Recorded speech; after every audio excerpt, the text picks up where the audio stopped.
안녕하십니까, 김원주 부장입니다. 현 정부에서 이제 부동산 정책을 계속 완화를 했는데요. 최근 4.10 총선 이후로 이런 정책들이 이제 뭐 여소야대 정권에서는 어떤 식으로 이제 규제 완화를 계속 풀어줘 갖고 갈지, 이런 부분에 대해서 궁금해하시는 분들이 상당히 많아졌어요. 오늘은 그 부분에 대해서 한번 얘기를 나눠보려고 합니다.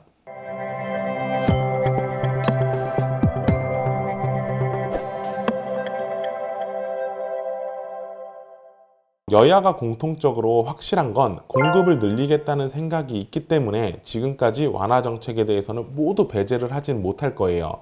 지금까지 일자리가 몰려있는 서울에 주택을 공급할 마땅한 땅이 없어가지고요. 1기, 2기, 3기 신도시를 만들어서 계속 공급을 하고 이제 인구를 분산을 시켰어요. 그리고 나서 이제 접근이 힘드니까 서울까지 출퇴근을 편하게 하기 위해서 광역 노선 이제 GTX 같은 광역철도망을 설치를 하고 교통을 발전시켜서 서울까지 접근성을 좋게 만들었습니다. 그런데도 접근성은 좋아졌지만 서울과 수도권의 주택 가격 그리고 아파트 가격 차이는 더 벌어지게 된 거고요.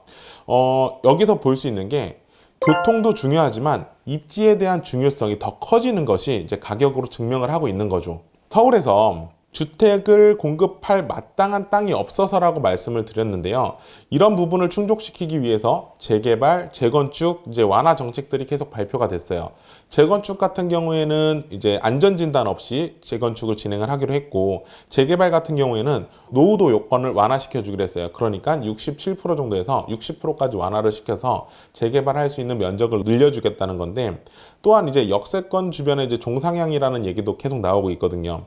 이런 내용들이 재개발 기간을 단축을 시키고 공급을 늘리겠다는 이런 정책들, 이제 무조건 다수 야당에서 반대를 할 수는 없는 상황일 거라고 볼 수 있는 거예요. 그래서 앞으로 주택시장은 어떻게 흘러가게 될까요?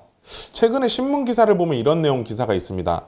부동산 빙하기 끝, 서울 아파트 거래 3천건 회복, 가격도 3주째 상승, 야당 압승, 그래도 집값 오른다? 서울도 수도권도 들썩, 집값 진짜 오르나?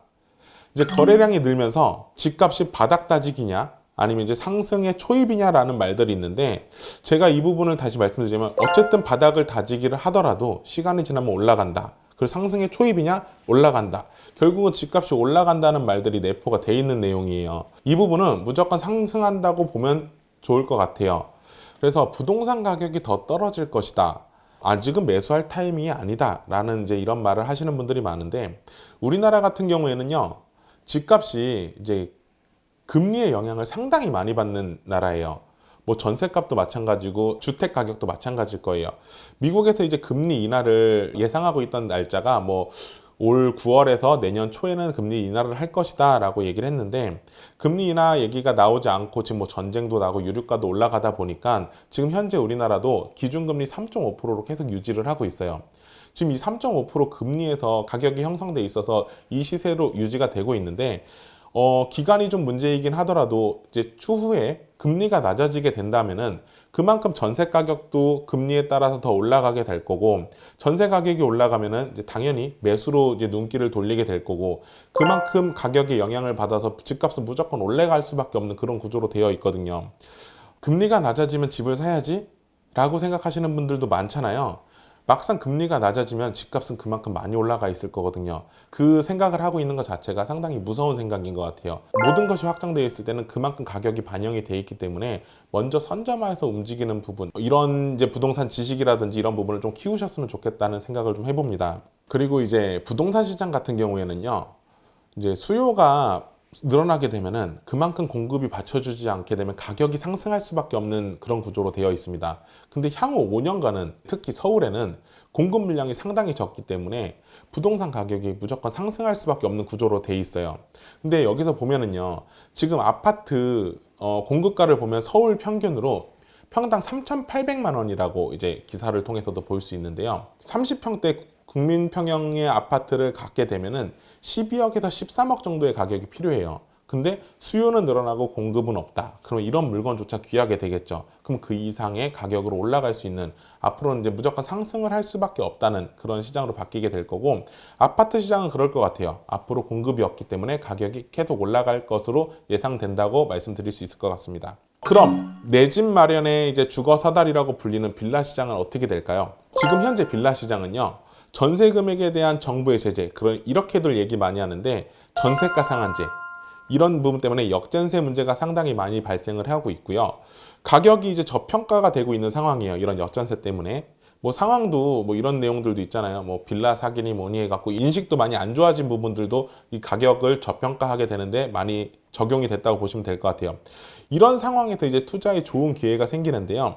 재개발 이슈로 인해서 이제 토지값이 상승을 하고 있고, 그리고 건축비도 상승을 하고 있어요. 그리고 전세 가격 상한제로 지금 빌라 시장조차 공급이 상당히 저조한 상태란 말이에요. 비아파트 이제 신규 주택 혜택을 받기 위해서 이제 물건을 찾아보려고 해도 한강벨트 주변이 이제 인기가 많잖아요. 마용성, 광진구, 동작구, 강남구 쪽에 있는 남아있는 신축주택, 앞으로 공급될 신축주택을 아마 여러분들 현장을 돌아다녀 보셔도 진짜 보기 힘든 상황일 거예요.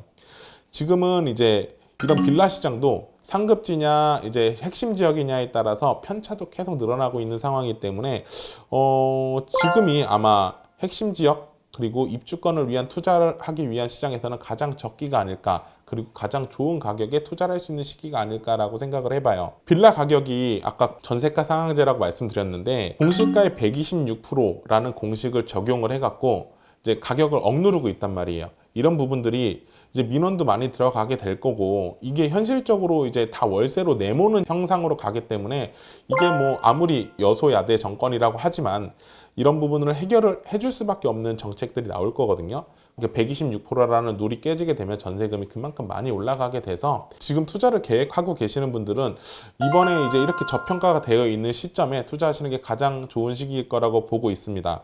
결론적으로 제가 얘기를 해주고 싶은 부분은 뭐냐면요, 서울은 대개조 시리즈로 서울 전 지역을 규제를 완화해주고 지금 역세권 주변은 준주거 이상, 상업지까지도 4단계 이상의 이제 용도 변경을 해주며 공급을 해주겠다는 발표를 계속 하고 있습니다.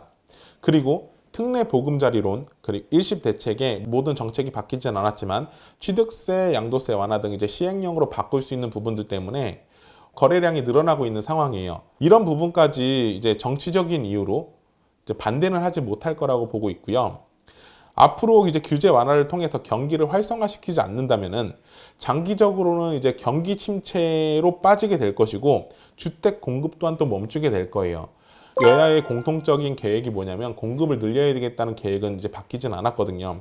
그렇기 때문에 이제 규제 완화 정책으로 끌고 갈 게 이제 당연하다고 보면 좋을 것 같아요. 서울이 이제 공급 정책으로 가기 위해서는 전 지역을 규제 완화를 해줘야지만 될 수밖에 없고 그렇게 완화 정책으로 가고 있는데요. 이럴 때일수록 이제 전 지역이 개발이 된다면은 입지에 대한 투자를 정확하게 하셔야 된단 말이에요. 입지가 좋은 것이 어디냐라고 이제 궁금해하시는 분들도 많은데 서울은 이제 용산, 강남, 여의도 3도심 체계와 7광역 중심 체계로 이렇게 계속 개발을 해 나갈 거고 앞으로 개발 계획이 계속 발표가 되어 있습니다. 이런 지역들 저희 사무실에 소개 많이 해드리잖아요. 여의도의 이제 대방 역세권이라든지 용산의 후암동에 있는 이런 투자 물건이라든지 강남에 있는 물건들도 소개를 많이 해드렸었는데 이런 물건들도 이제 저희와 함께 고민하신다면은 이제 좋은 물건 투자할 수 있는 좋은 기회 얻을 수 있으니까요. 위 연락처로 연락 주셨으면 좋겠고요. 총선 이후에 어떤 식으로 이제 흘러갈지에 대해서 오늘 준비를 했습니다. 이런 부분들 참고해갖고 앞으로 계획 세우시는데 문제 없으셨으면 좋겠습니다. 지금까지 김원주 부장이었습니다. 감사합니다.